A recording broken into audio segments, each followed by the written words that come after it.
एक बार फिर से मुंबई में हिंदी मराठी तनाजे में पिटाई हुई। ऑटो ड्राइवर को एमएनएस कारकुनान ने पीटा है। मराठी नहीं बोलने पर ऑटो ड्राइवर की पिटाई की गई है। एमएनएस कारकुनान ने माफी भी मंगवाई। आपको बता दें कि लगातार लैंग्वेज तनाजा महाराष्ट्र में बढ़ता जा रहा है और ये तस्वीर सामने आई है। एमएनएस कारकुनान की हरकत आप देखिए, मराठी ना बोलने पर ऑटो ड्राइवर की जमकर पिटाई कर दी और उसके बाद ये धीरे धीरे तनाजा जो है पूरे महाराष्ट्र में बढ़ता हुआ नजर आ रहा है। आपको बताते चले, इससे पहले भी कई ऐसे वीडियो सामने आ चुके हैं एमएनएस कारकुनान के और एक बार फिर से उत्तर भारतीय रिक्शा चालक को शिवसेना और मनसे की तरफ से पीटा गया है। आपको बता दें कि विरार स्टेशन परिसर में रिक्शा चालक और एक दोपहिया सवार युवक के बीच मराठी भाषा को लेकर विवाद हुआ और ऐसे में रिक्शा चालक युवक को धमकाते हुए मराठी भाषा में बात करने का विरोध करता हुआ नजर आया और इसी पूरे मामले को लेकर मनसा कारकुनान ने ऑटो ड्राइवर की जमकर पिटाई कर दी है। बाकायदा उससे माफी भी मंगवाया गया। इस तरह के कई मामले पूरे महाराष्ट्र भर से सामने आ चुके हैं और मनसा कार्यकर्ता जो हैं अपनी मनमानी कर रहे हैं, उसकी भी तस्वीरें सामने आ रही हैं। आपको बता दें कि हाल ही में कई कार्यकर्ताओं को गिरफ्तार भी किया था। बोलूंगा, हिंदी बोलूंगा, भोजपुरी बोलूंगा, बोलना बोलना। ठीक है, तुमको क्या कहना? हाँ ठीक है, हिंदी बोल रहा, मराठी नहीं बोलता है, हमको नहीं आता है। बोलूंगा, हिंदी बोलूंगा। आवाज आवाज मग व्हिडिओ मध्ये कसा आवाज व्हिडिओ मध्ये कसा आवाज आवाज मग व्हिडिओ मध्ये कसा आवाज व्हिडिओ मध्ये कसा आवाज आवाज मग व्हिडिओ मध्ये कसा आवाज व्हिडिओ मध्ये कसा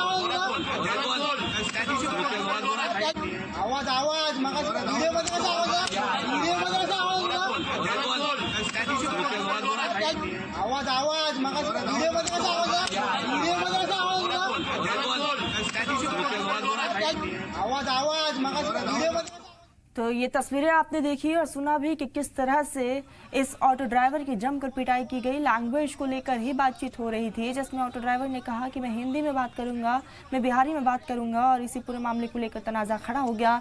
मनसा कारकुनान ने ऑटो ड्राइवर की जमकर पिटाई कर दी है। आपको बता दें कि पूरे महाराष्ट्र भर से अब तक कई ऐसे मामले सामने आ चुके हैं। मनसा कारकुनान ने अब तक कई लोगों की इस तरह से पिटाई भी की है, जिसके खिलाफ इंतजामिया ने एक्शन भी लिया और एक बार फिर से मुंबई में हिंदी और मराठी को लेकर तनाजा साफ तौर पर देखा गया है और ये तनाजा पिटाई तक पहुंच गया, जहां ऑटो ड्राइवर को एमएनएस कारकुनान ने जमकर पीटा है। मराठी नहीं बोलने पर ऑटो ड्राइवर की जमकर पिटाई की गई है। सरेराह ये पिटाई की गई है और ये तस्वीर देख रहे हैं। इसी बीच हमारे साथ अमजद खान जुड़ चुके हैं। अमजद, लगातार लैंग्वेज तनाजा पूरे महाराष्ट्र भर में बढ़ता जा रहा है और एक बार फिर से एमएनएस कारकुनान की तस्वीर सामने आई है। ऑटो ड्राइवर की जमकर पिटाई की गई, क्या एक्शन लिया गया इस पे? देखिए दरअसल मैं आपको बता दूं कि आपको महाराष्ट्र के अंदर मराठी वर्सेस हिंदी की जो भाषा की लड़ाई है वो लगातार अब बढ़ती हुई नजर आ रही है, क्योंकि ये विवाद जो है जब से शुरू हुआ है वो थमने का नाम नहीं ले रहा। अब जो है मनसे को जो कार्यकर्ता है वो एक ऑटो ड्राइवर को जो है वो धमकाते हुए नजर आ रहे हैं और उनका साफ तौर पर ये कहना है कि मराठी में रहना है तो महाराष्ट्र में रहना है तो आपको मराठी बोलनी पड़ेगी या मराठी सीखनी पड़ेगी, जिसको लेके विवाद जो है लगातार गहराता जा रहा है। हालांकि मुंबई पुलिस का साफ तौर पर कहना है कि जो भी इस तरीके के वायलेंस होगी उसके ऊपर सख्त से सख्त कार्रवाई की जाएगी। अब देखना होगा कि आने वाले वक्त के अंदर मनसे के जो तमाम कार्यकर्ता है इनके ऊपर क्या कार्रवाई होती है।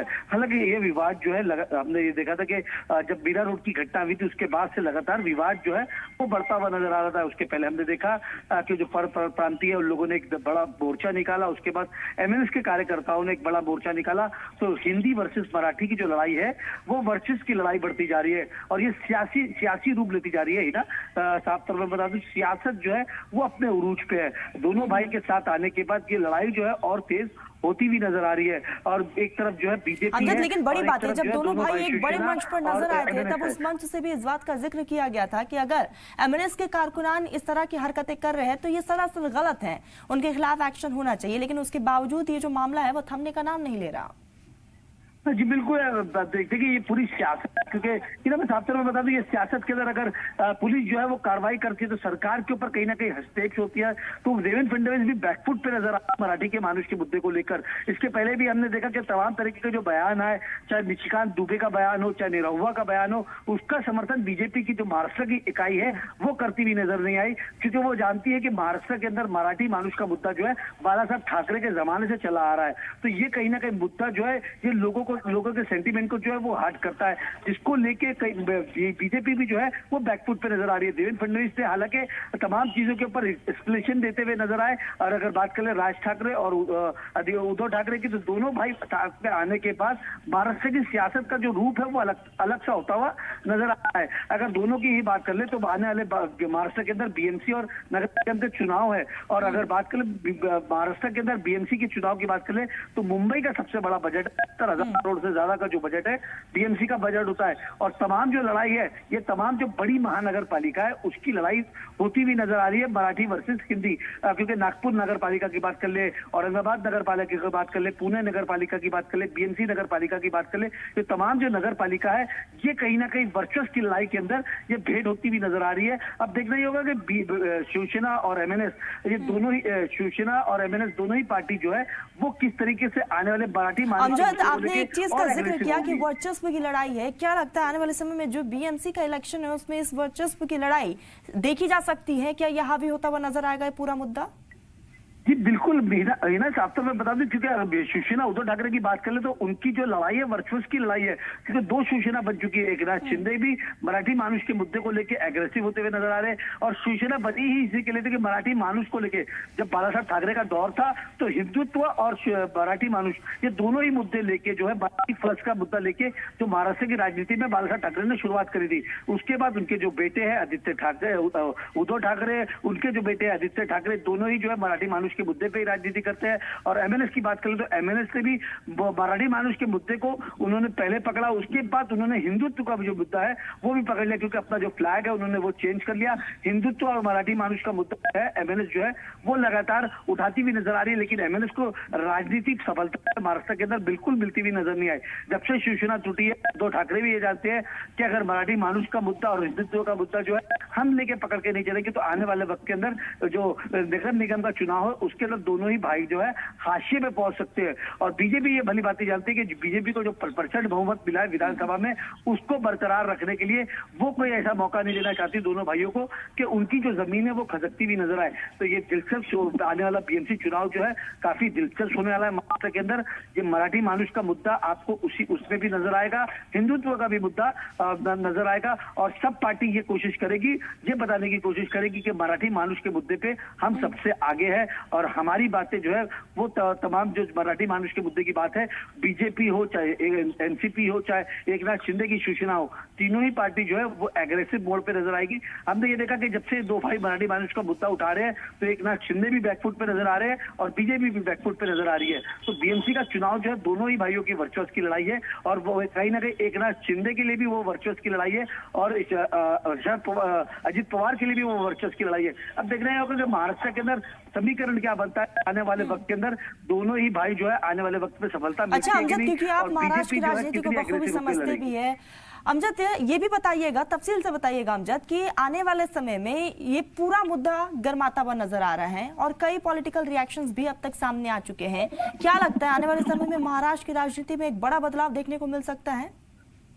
हाँ जी बिल्कुल। अगर बात करें मराठी का मुद्दा जो है वो महाराष्ट्र की सेंटिमेंट से जुड़ा हुआ है, हिंदुत्व का भी मुद्दा जो है वो सेंटिमेंट से जुड़ा हुआ है, लेकिन मराठी मानुष का जो मुद्दा है वो वाकई में सेंटिमेंट से जुड़ा है। जबान की बात कर ले, भाषा की बात कर ले, जिसको लेके जो मराठी है वो काफी ज्यादा एग्रेसिव नजर आता है। इसके पहले हमने मीरा रोड में भी देखा कि मीरा रोड में हजारों की संख्या में लोग जो थे वो प्रोटेस्ट करने उतर गए, और दोनों ही भाई ये भली बात जानते हैं कि मराठी मानुष का जो मुद्दा है अगर वो एग्रेसिव पन से लेके खेला जाए तो कहीं ना कहीं वापस से जो है वो कहीं ना कहीं सरकार के अंदर या बीएमसी के अंदर नगर निगम में कुछ कामयाबी मिल सकता है। इसके पहले भी हमने देखा था जब बाला साहब ठाकरे थे तो तभी वो शिवसेना जानी इसी के लिए जाती थी क्योंकि वो एग्रेसिव रहती थी।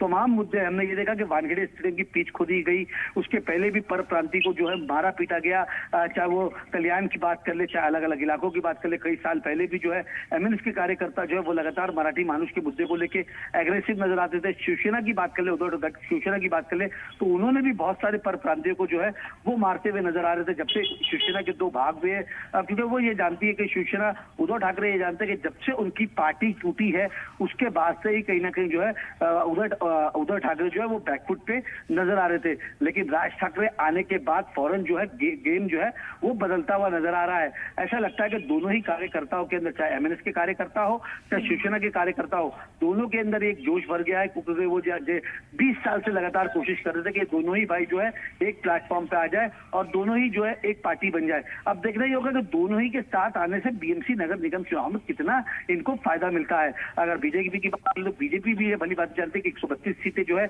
हमने विधानसभा में जीती है। शिवसेना एकनाथ शिंदे भी ये कहते हुए नजर आते हैं कि बाला साहब ठाकरे की जो विरासत है वो हमारे पास है, हमने सबसे ज्यादा सीटें जीती है महाराष्ट्र के अंदर, और जो राजनीति है शिवसेना की और बाला साहब ठाकरे की उसको हम आगे लेते के जाते हुए नजर आ रहे हैं। तो एकनाथ शिंदे को भी कहीं ना कहीं हाशिया पे लगाने के लिए दोनों भाई जो है वो लगातार कोशिश कर रहे हैं कि एकनाथ शिंदे ही उद्धव ठाकरे की आंख का कांटा नजर आ रहे हैं और उद्धव ठाकरे चाहते हैं कि जो हमारी आंख का कांटा है वो जल्द से जल्द जो उसको निकाला जाए।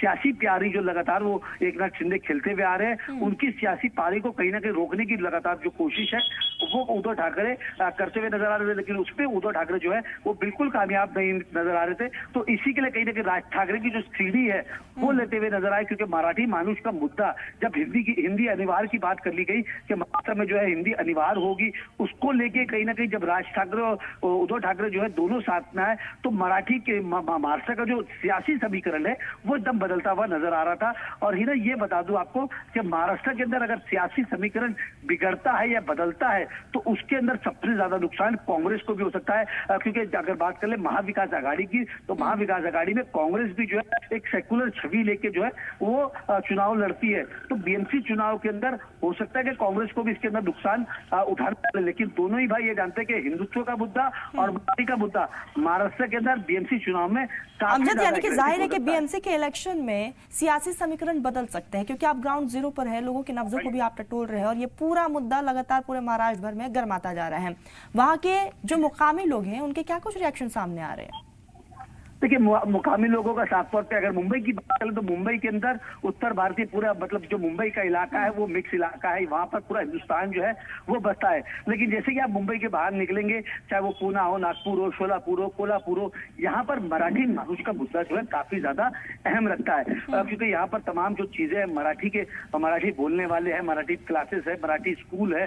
अगर आप हिंदी अनिवार्य करते हैं तो मुंबई के बाहर जो है ये तमाम चीजों को लेकर दिक्कत आ सकती है। तो यहाँ पर साफ तौर पर ये लोगों का ये कहना था कि मराठी का जो मुद्दा है वो कहीं ना कहीं सबसे ज्यादा अहम है, क्योंकि वो उनकी अस्मिता से जुड़ा हुआ है, उनकी सभ्यता से जुड़ा हुआ है। तो इसको कहीं ना कहीं हम नहीं छोड़ेंगे, क्योंकि शिवसेना आज जो सियासत के अंदर अगर बात कर ले 1999 में जब बीजेपी के साथ सरकार बनाई, यही मुद्दा जो था, दोनों ही मुद्दा, चाहे वो मराठी मानुष का मुद्दा हो और चाहे वो हिंदुत्व का मुद्दा हो, वही लेके जो है सरकार जो है वो बनाती भी नजर आई थी। तो बाला साहब ठाकरे का भी यही साफ तौर पर कह रहा था कि मराठी मानुष का मुद्दा जो है वो हमसे छूटना नहीं चाहिए। और शिवसेना ये भली बात जानती है और बीजेपी भी ये जानती है कि अगर मराठी मानुष के मुद्दे को कहीं भी छूते तो उनको बहुत ज्यादा नुकसान उठाना पड़ सकता है। इसके लिए निशिकांत दुबे पे आप देख सकते हैं कि बीजेपी के महाराष्ट्र के कोई भी बड़े लीडर ने उनके बयान से किनारा करते हुए नजर आए, चाहे वो निरहुआ का बयान हो, उसके भी बयान से जो है वो किनारा करते हुए नजर आए। तो सियासत के अंदर कहीं ना कहीं अगर क्योंकि बीजेपी ये जानती है कि महाराष्ट्र में इसका समर्थन करते तो यूपी, बिहार, ये तमाम जगहों पर उसका बिल्कुल। और ऐसे जावेद, देखने वाली बात ये भी होगी कि इस पूरे मामले को लेकर अमजद, बिल्कुल इस पूरे मामले को लेकर अब देखने वाली बात ये होगी कि एमएनएस कारकुनान जो लगातार मारपीट कर रहे हैं उनके खिलाफ क्या कुछ एक्शन होता है। फिलहाल आप नजरें बनाए रखिएगा, आगे भी जुड़ेंगे अमजद। फिलहाल के लिए बहुत बहुत शुक्रिया तमाम जानकारी के लिए।